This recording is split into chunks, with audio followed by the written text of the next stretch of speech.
नमस्कार दोस्तों।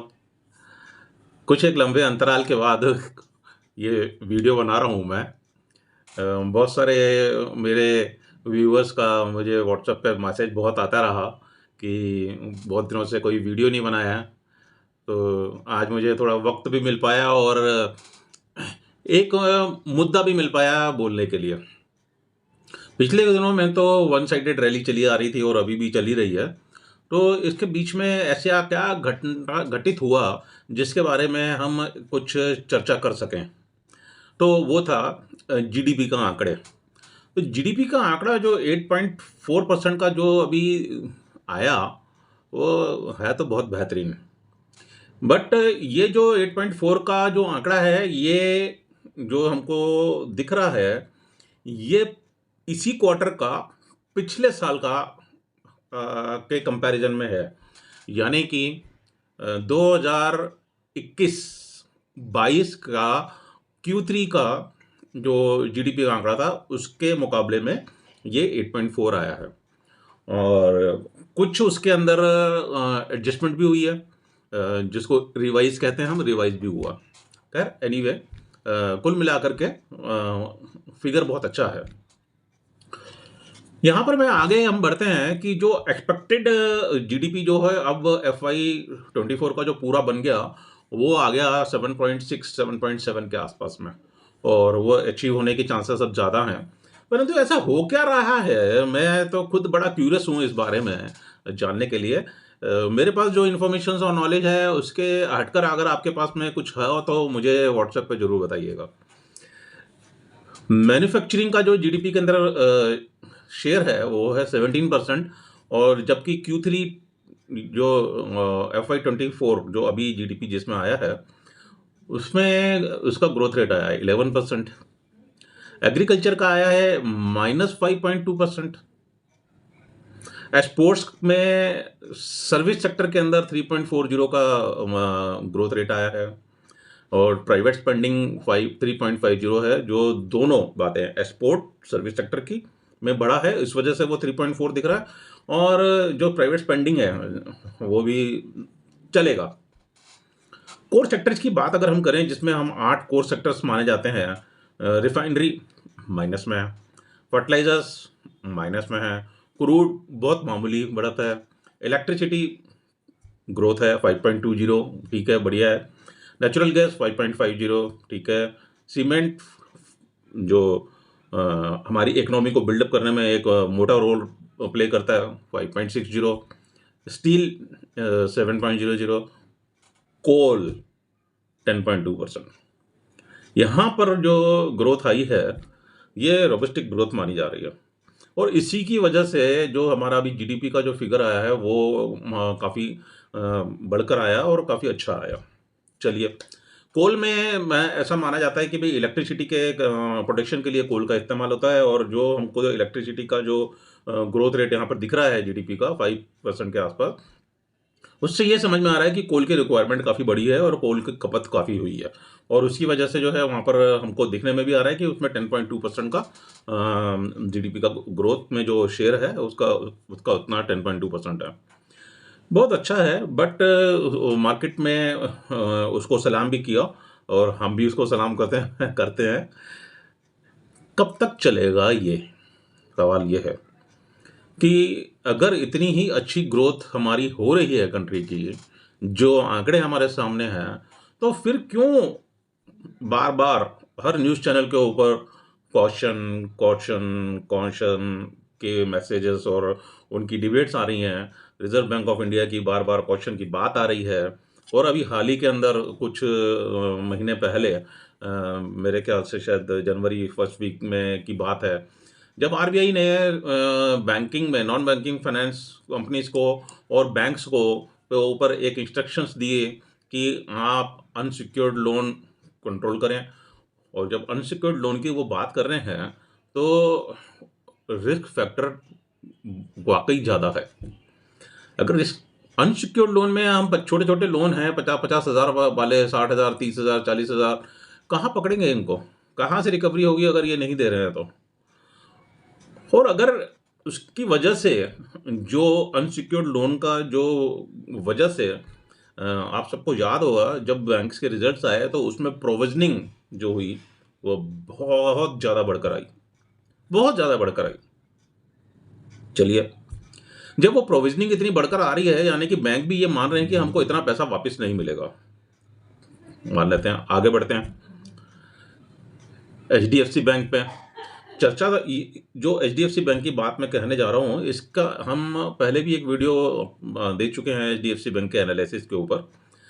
HDFC bank की अगर हम बात करें कि कोई भी कंपनी का स्टॉक का वैल्यू तब बढ़ता है जब उसमें ग्रोथ और अर्निंग के फिगर्स होते हैं। तो हमारी जो टोटल इंडिया की जो लोन बुक है वो तकरीबन 210 लाख करोड़ के आसपास है, और एचडीएफसी बैंक उसमें से 22,000-23,000 करोड़ रुपए का जो लोन बुक है वो उनका मार्केट शेयर उनका है। कितना बढ़ाया जाएगा? ये करीब 13-14% जो है उन्होंने मार्केट शेयर ऑलरेडी कैप्चर किया हुआ है।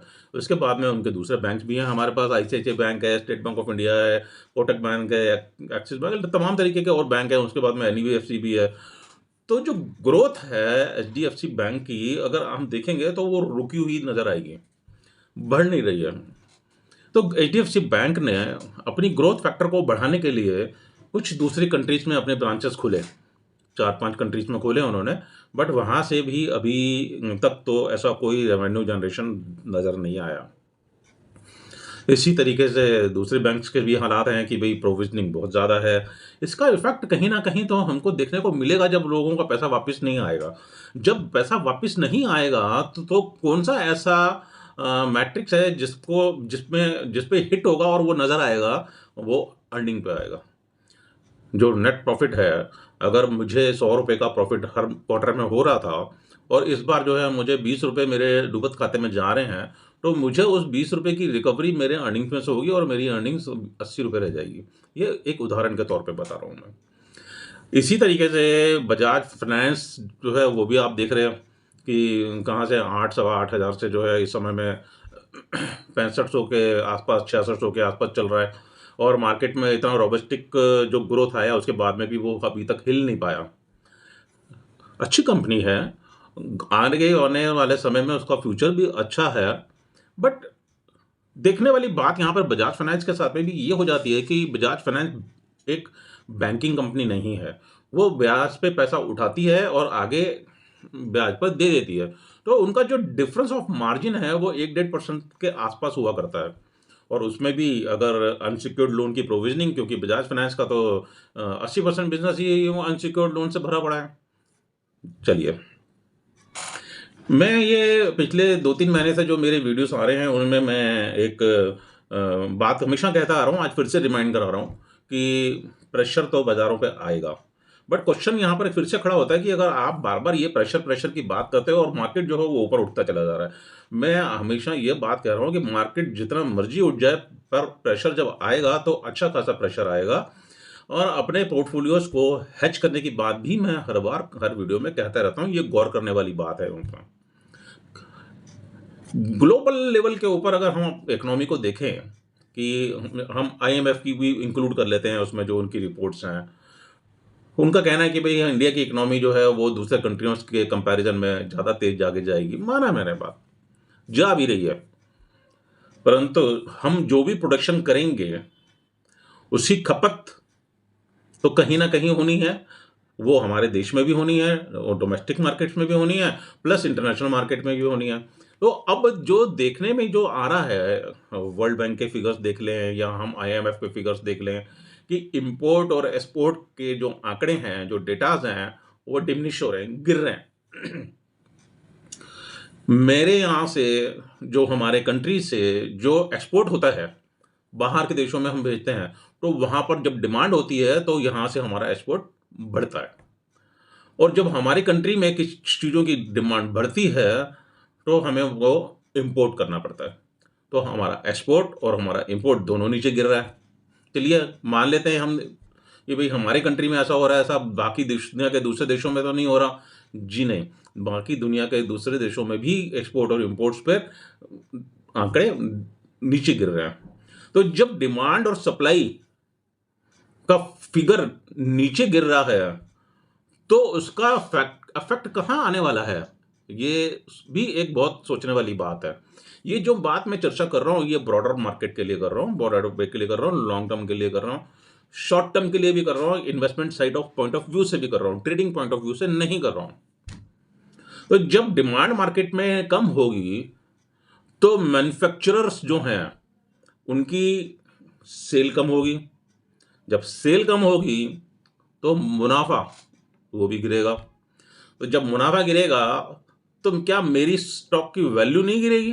वो भी उसके साथ ही गिरेगी। इतना शानदार जो रोबस्टिक फिगर्स आने के बावजूद भी हम अगर ये देखें, हमेशा कभी भी हम देखें, जिसको हम कंजम्पशन कहते हैं सेक्टर, कंजम्पशन का जो सेक्टर है वो हमेशा डबल डिजिट में चला करता था ग्रोथ में। आप उसको उठा करके देख लीजिए, हिंदुस्तान यूनिलीवर, डाबर, आईटीसी, वो टाटा कंज्यूमर, गोदरेज कंज्यूमर, सारे के सारे जो हैं, उनकी ग्रोथ जो है वो हमारे उनकी पिछली अगर हम देखें, एक साल की के 3-4 क्वार्टर पहले से लेकर, तो उनकी ग्रोथ जो है वो नीचे गिर रही है, और हमारा इधर जीडीपी आगे बढ़ रहा है। तो जब जीडीपी बढ़ रहा है, तो इन कंजम्पशन वाली कंपनियों से पूछा जाना चाहिए कि भाई आप क्या कर रहे हो, आपकी आपकी ग्रोथ नीचे क्यों गिर रही है? अगर आपकी ग्रोथ नीचे गिर रही है, तो इधर जीडीपी इतना क्यों बढ़ रहा है? क्योंकि कंजम्पशन से ही तमाम तरीके की चीजें लिंक्ड हैं।